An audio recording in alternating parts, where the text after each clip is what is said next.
Bonjour à tous. Donc dans cette vidéo, on va étudier la vitesse d'un scooter et surtout ce que l'on va voir, c'est comment une représentation graphique de la vitesse peut nous aider à comprendre le mouvement là, du scooter, donc d'un objet. Et ce que aussi cette représentation graphique peut nous apporter et aussi ce qu'elle ne va pas nous apporter.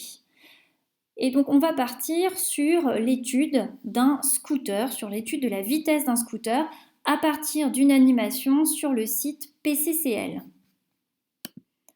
Donc c'est parti, on est à bord d'un scooter. Donc si tu y vas, tu vas voir, tu peux t'amuser, tu peux faire klaxonner, tu peux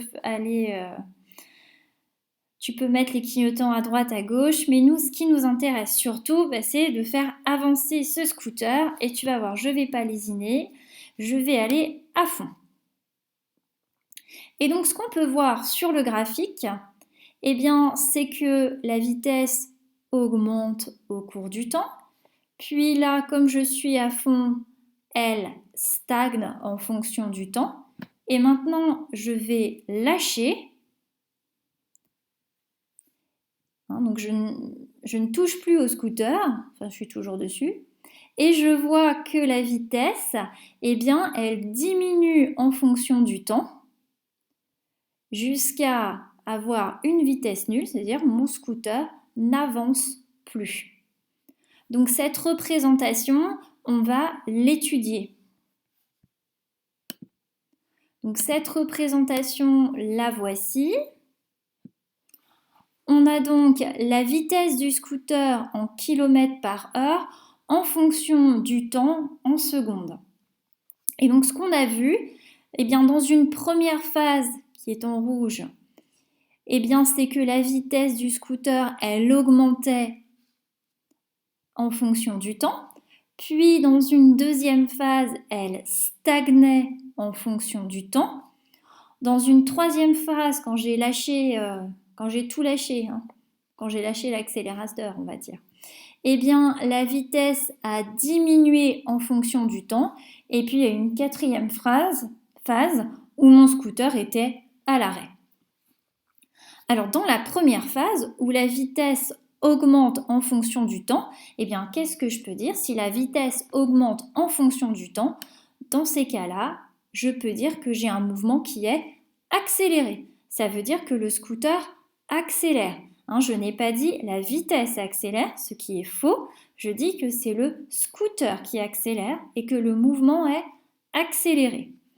Dans une deuxième phase où la vitesse est constante, donc elle ne varie pas, je peux dire que le mouvement est uniforme.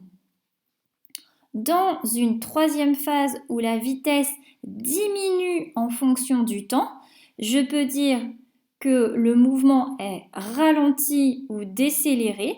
Donc je peux dire que le scooter décélère ou le scooter ralentit. Je ne dis pas que la vitesse décélère. Ce n'est pas correct. Diminue. On va changer un petit peu. Diminue. Et la dernière phase, la vitesse ne varie pas en fonction du temps, donc le mouvement est uniforme. Et donc ce qu'on va conclure, c'est que la valeur de la vitesse, elle peut être représentée dans un graphique.